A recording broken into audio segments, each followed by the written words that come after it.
Salut les titis, salut les titounes. Aujourd'hui, tonton Luigi va vous faire voyager. Eh oui, on se retrouve en 2004. J'étais embauché pour travailler sur un contrat aux États-Unis. Eh oui, alors les États-Unis, je sais que beaucoup de gens rêvent d'aller aux États-Unis. Certains n'en rêvent pas du tout, mais certains aussi y sont déjà allés. Eh ouais, forcément. Alors ce que je vous propose, c'est de voyager avec moi. Voilà, je vous explique brièvement dans la vidéo ce que j'ai fait et pour qui et pourquoi. Ça va vite. Attention, ça va très vite. Eh oui, mais on a été un peu partout. Alors, je vous laisse découvrir la vidéo. Où est-ce qu'on était? Enfin, où je dis où est-ce qu'on parce qu'il y avait tonton Luigi et quelques amis, mais à un moment donné, j'ai voyagé seul.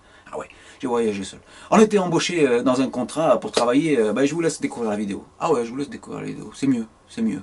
Et comme on dirait aux States, have fun. Eh ouais, éclatez-vous. Allez, à tout de suite. Nous sommes à l'automne 2004, je suis envoyé sur un contrat aux États-Unis et la destination c'est Dallas, le Texas, Dallas Fort Worth Airport. Here I come, here we go, here I am. C'est tout de suite la route et c'est génial. Première fois que j'arrive aux États-Unis et on m'offre une super bagnole, un Chevrolet 4x4 génial. Voilà, c'est comme dans les films, tout est comme dans un rêve. Je n'ai à l'époque qu'une vingtaine d'années. Voilà, j'étais jeune à l'époque, c'était beau, le drapeau américain, le drapeau du Texas, et puis c'est en miles, c'est pas en kilomètres, et c'est parti. Et oui, en regardant le rétro, ça ressemble vraiment comme dans les films américains, c'est vraiment chouette, ça fait plaisir. Voici mon hôtel, ah putain, le Candlewood Hotel. Et puis ouais, super, piscine, chambre suite, voilà, tout se passe bien. Je fais un petit peu de sport quand même avant d'aller à la piscine, comme d'habitude. Et puis voilà, voici la voiture qu'on m'a offert pour conduire pendant mon mois de séjour. Un petit tour dans la nuit, voir un peu ce qui se passe autour de nous. Et voilà, et tout de suite on est reparti dès le lendemain pour bosser dans la State Fair Texas Dallas. C'est une foire énorme qui a lieu chaque année. On aperçoit ici la grande roue et puis c'est parti, voilà, joli Cadillac, Oh oui, oui. Pour que tout se passe bien, les poulets veillent au grain. Et voilà, c'est immense foire qui n'est pas permanente, hein, c'est construit et ça se déconstruit, voilà, vous le dites comme vous voulez, et puis voilà, tout le monde se balade sur le Midway, il y a des peluches à gagner, allez, on se rapproche les titis et on gagne la peluche, celui qui gagne la peluche me gratte la coqueluche.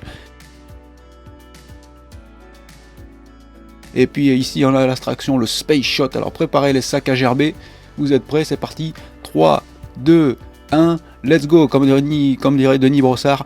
Et voilà, tout le monde a gerbé dans son sac. Et puis si vous n'avez pas fini de gerber, il reste encore pas mal de choses à faire et à voir. Et là, voilà, jouez surtout pas à ça. Voilà, le bateau, ça c'est idéal pour gerber sur ses collègues. Et puis le Cotton Bowl, où il y avait lieu des matchs de football américain. Et voilà, essayons de conduire un vélo qui n'a pas de guidon. Et voilà, tout est immense, tout est génial. Voici le symbole de la foire, c'est le Big Tex. Ah ouais, salut, c'est moi papa, comment ça va? Et c'était super, voilà, ça c'est mes pieds carrés. Et puis on se retrouve dans la nuit, voilà, le Midway allumé de plein feu, c'est vraiment chouette. Voilà, j'étais là-bas pour bosser, pour un contrat, faire la statue vivante, voilà.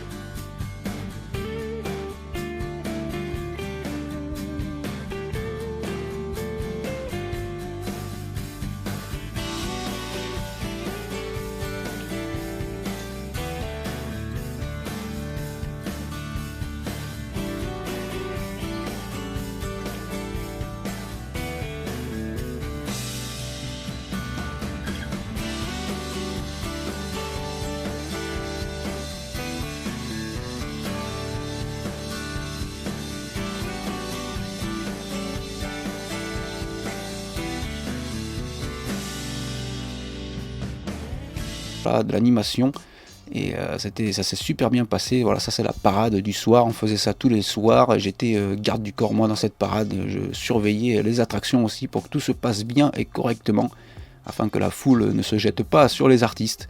Ah, vive les artistes, que c'était bien, que c'était bon. Et puis du coup, comme je suis pas très loin de Las Vegas, je me dis je vais faire un voyage tout seul, je vais aller à Las Vegas pour quelques jours et puis me voilà à Las Vegas, carrément. Et oui. Alors à l'âge de 20 ans, on voyageait tout seul, voilà, on n'était pas loin de Dallas, à peu près 2 heures d'avion, et voilà, là c'est super. Alors là, Las Vegas, c'est vraiment le rêve, et je me doutais pas que j'allais travailler à Las Vegas 3 ans plus tard. Et voilà, pour la première fois que je découvre Vegas, alors je suis là pour 3-4 jours, Et puis je me dis, voilà, c'est quand même chouette, j'aimerais bien revenir ici pour y travailler, parce que là vraiment c'est l'industrie du spectacle et c'est ce qui moi m'intéresse. Pourquoi pas aller voir un spectacle du Cirque du Soleil, voilà la plus belle des compagnies qui existent au monde, et à Treasure Island il y a le spectacle Mystère. Alors je suis sur la route, je m'apprête à aller voir le spectacle, là il y a une femme qui me demande de rentrer dans sa voiture pour descendre dans un parking et faire une petite gâterie, mais je dis non, j'ai pas le temps puisqu'il faut que j'aille voir le spectacle, et puis du coup voilà, c'est tombé à l'eau. Forcément on entre dans le casino et puis là il y a beaucoup de machines à sous, voilà, celle-ci est énorme. Et voilà, Mystère par Cirque du Soleil, et j'avais avec moi un japonais à côté sur ma droite qui lui rigolait tout le spectacle, donc du coup m'a fait exploser de rire. Voilà, la salle c'est super, et là vous voyez, vous apercevez le Luxor, hôtel magnifique en forme de pyramide, et le MGM Grand, ça c'est l'hôtel dans lequel j'ai travaillé 3 ans après. Et puis Circus Circus, ça c'est l'hôtel dans lequel j'ai séjourné. Et oui, et là, New York, Excalibur, hôtel Excalibur, magnifique hôtel. Alors tous les hôtels sont magnifiques et puis ils ne coûtent pas très cher, hein, voilà. Enfin à l'époque en tout cas ça coûtait pas très cher, peut-être 35 $ la chambre pour la nuit, donc avec une belle suite. Voilà, ça c'est mon Harley Davidson que j'ai garé tranquillou. Et puis les Champs-Élysées. Oh Champs-Élysées, N'Golo Kanté. Oh Champs-Élysées, carrément la Tour Eiffel et tout. Alors le Flamingo, pour ceux qui se rappellent du film Casino avec Robert De Niro, Joe Pesci et Sharon Stone. Et puis là, voilà, ça, les montagnes russes qui appartiennent à l'hôtel New York. Alors j'ai fait ces montagnes russes et puis je me suis dit je vais filmer maintenant, voir un petit peu ce que ça donne de l'extérieur. C'est énorme, c'est immense, et voilà, ça c'est ma voiture du dimanche que j'ai sortie tranquillou pour me promener en ville. Et puis du coup je me dis, je suis pas très loin de Los Angeles, alors vu qu'il me reste 2 jours, allons à Los Angeles visiter Hollywood. Donc je loue une voiture, voilà, qui coûte à peu près 80 $ pour 2 jours, voilà, ça coûte rien, c'est génial. Je suis parti, voilà, je suis dans le désert du Nevada, et voilà, la route, les immensités des States, des États-Unis, c'était vraiment chouette à faire. C'est à peu près à 5 heures de route entre Las Vegas, entre le Nevada et la Californie, entre Las Vegas et Los Angeles, ça met à peu près 5 heures de route. Voilà, il y avait même de la neige à ce moment-là. Et puis j'arrive à Los Angeles, voilà, un petit peu dépaysé avec tout ça, la route n'est pas pareille. Hollywood, c'est par là, bien sûr, on est bientôt à Hollywood. Et je suis à Hollywood, putain, c'est génial. Regardez ça.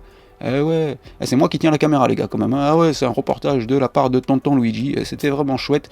Alors je me dis voilà, le signe de Hollywood n'est pas très loin, je vais peut-être essayer de m'approcher un peu plus, et je m'y approche. Et je trouve, alors j'ai galéré, j'ai mis 2 heures à trouver un bon emplacement pour pouvoir trouver ça. Voilà, ça c'est le Hollywood Boulevard, où il y a toutes les stars, enfin toutes les stars au sol, vous savez, toutes les étoiles qui représentent les célébrités.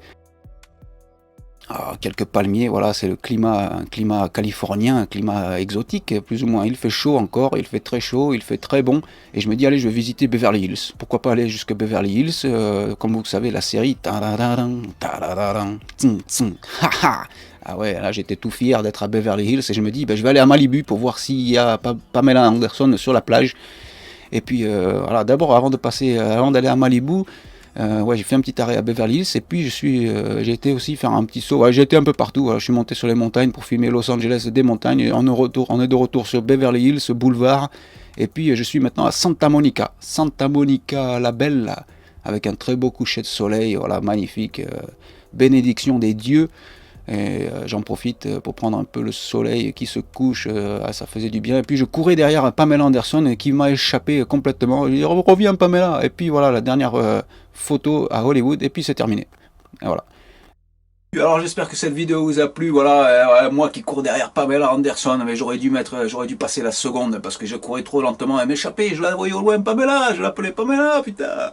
Enfin, en tout cas, c'était chouette. Vous imaginez qu'en un mois, faire Dallas, Texas, Los Angeles, Las Vegas, Santa Monica, Beverly Hills, Malibu, ouais, c'était chouette. Voilà, c'était chouette. De voyager seul, ça peut être flippant, mais c'est très très enrichissant. Alors pour ceux qui ont l'opportunité de voyager dans le futur, faites-le, amusez-vous, et franchement, c'est chouette, c'est très chouette. Les États-Unis, j'ai adoré les États-Unis. C'était vraiment bien. Tout est différent. Voilà, la culture est complètement différente. Là-bas, les sujets tabous que nous avons nous en France et en Europe n'ont rien à voir de là-bas. Par exemple, en France, nous, on dit, on demande à quelqu'un, qu'est-ce que tu gagnes par mois? On veut pas répondre parce que c'est tabou l'argent. Tandis qu'aux États-Unis, ils demandent qu'est-ce que tu gagnes par année. Eh oui, parce que pour eux, c'est ce qui compte dans l'année. Ils voient tout en grand, les gars. Ah, ils voient tout en grand. Même s'il est tout petit, le mec, même s'il est tout petit.